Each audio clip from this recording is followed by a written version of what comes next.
I'd always wanted to attend both the Greater Chicago Cichlid Association Swap and the Chicago Livebearer Society Rare Fish Auction. With both of these events being held back to back and in the same hotel, I figured it was time to head to Chicago and see what these events were all about. So come along with me and let's see what we find.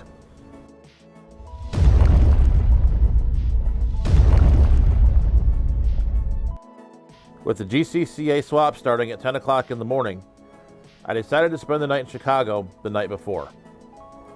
By the time I got everything around in the morning, it was about 9:30 a.m. and this was the line to check in. Thankfully, they offered early bird admission for an extra $5, and they opened the door just after I took this footage. So now that we made it inside, let's walk around and take a look. So as we walk through here, I'll stop and point out some of the things that I found interesting.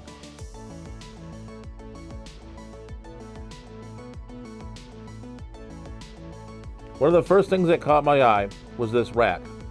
While it housed mostly bettas, they did have some other fish here as well.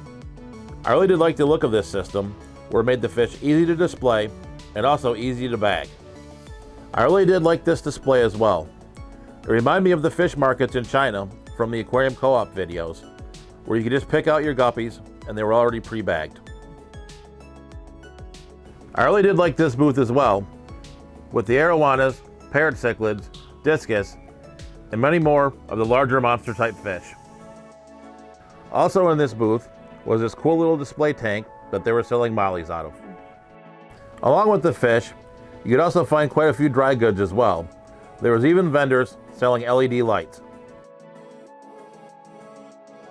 Well, we just looked at the main room. There was another small ancillary room that had even more goodies in it, including some artwork, a lot of the aquarium societies, as well as these cool discus and goldfish. I really enjoyed the swap and thought it was a great event. It featured great fish, great people, and you could literally find almost anything your heart desired. But I did have to hold back though, because I was really looking forward to the Livebearer auction. The Livebearer auction was held in the little nook where we earlier saw the discus and goldfish. But let's start with a little explanation about how this auction worked. This auction was curated, which means that all the fish were procured by the club. The club imported fish from Europe, as well as sought out fish from other well-known breeders all across the United States. Above you can see a list of most of the fish that were auctioned, but there were some other non-Livebearer fish that they accepted as donations as well. The proceeds of the auction benefited the Gadaid Working Group. In their native Mexico, many Gadaid species are threatened due to pollution and habitat destruction, and the Gadaid Working Group promotes the keeping of Gadaid populations to ensure these species do not become extinct. There are even instances where Gadaid species have been reintroduced back into the wild. I'll go ahead and put a link in the description of this video if you're looking for more information on the Gadaid Working Group. It was really neat how they ran this auction, where they had the majority of the fish preloaded in a file that included a picture of the fish, the care requirements, and its fish's suggested retail price. And the Gadaid species that were imported from Europe even came with a certificate of authenticity that was notarized by the Gadaid Working Group. So I thought that was pretty cool. So now that I've explained everything about the auction, let's go ahead and listen to a bag or two being auctioned off. Jesus Maria, Sinatras Capitis, Jesus Maria. There's 5 total fish. All right, who's going to serve me $50? Got 55, 65, 75, 85, 90, 1, 10, 20, 130, 140, 150, 160, 160 looking for 170, 160 looking for 170, 160 once, twice sold, fire red number 5, $160.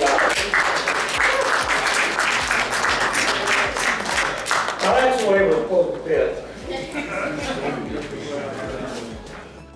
As you can see, you definitely could spend some money at the auction, but there were also some reasonably priced fish there as well. So I did get home from Chicago at about 9:30 at night and got all the fish put away just before the lights went out in the fish room. So let's go ahead and go back in there now, and I'll show you what I picked up. So what you're going to see in here that I really did beef up the populations of a lot of the fish in the fish barn. Though I did get one new fish that I am pretty excited about. So this first species is the Xiphophorus variatus from Rio Huxtatilla. I did have a couple of these fish from a previous fish order that I did online, but I was able to get quite a few more fry and was really able to bolster this colony up. This has been kind of a dormant species here in the fish barn, and I really want to get this species bolstered up and really start getting some fry production going, because these are really beautiful wild type platy. I was also able to pick up a male and a couple more females of this Fundulopanchax gardneri gold. I really do think this species is quite cool, and maybe having a bigger group will get them to start spawning and maybe starting to get some fry in here.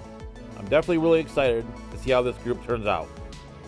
I've had this colony of Scyphia multipunctata for a couple of years now, but they are starting to get quite old, so I have been looking to add some new blood to this colony.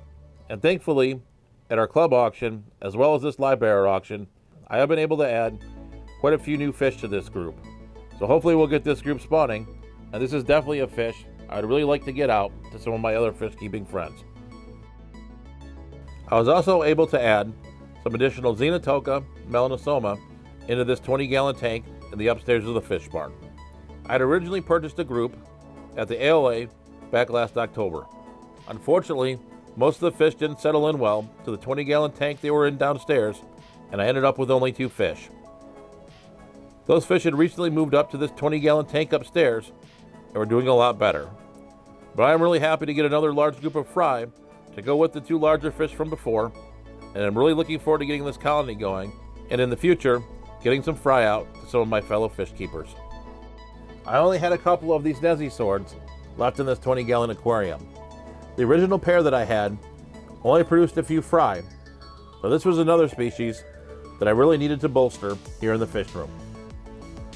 I really like this species, and luckily I was able to find 2 pairs of these at the auction, and I'm really happy to get some more of these back in the fish room. So with the addition of these 2 fish, I'll be looking to move these to a different tank sometime here in the near future. So now let's talk about the one new fish that I did pick up at the auction, the Iliodon whitey. This fish was one of the European imports, so it did come with a certificate of authenticity. I ended up putting these fish in a 40-gallon breeder with some Vallisneria and a sponge filter to provide some filtration and some flow.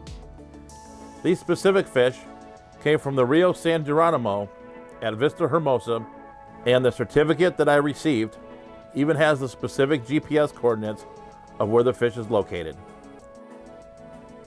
Care for these fish is very similar to its cousin, the Iliodon furcidens, liking some flow and high oxygen levels.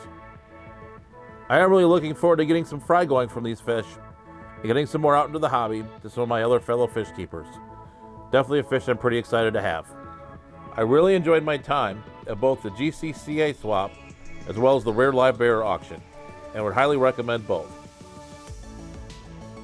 I'm really excited to be able to bolster some of the colonies that were getting a little bit small here in the fish barn, and I'm definitely really excited about acquiring the Iliodon whitey as well. At the swap, I did pick up a group of clown plecos. Unfortunately, they went straight into the hardscape of my 54-gallon bow front, and I haven't seen them since. So unfortunately, I couldn't film them. But I definitely hope you enjoyed taking a look at both the swap and the auction. So with that being said, stay safe, stay fishy, and I'll catch you on the next video.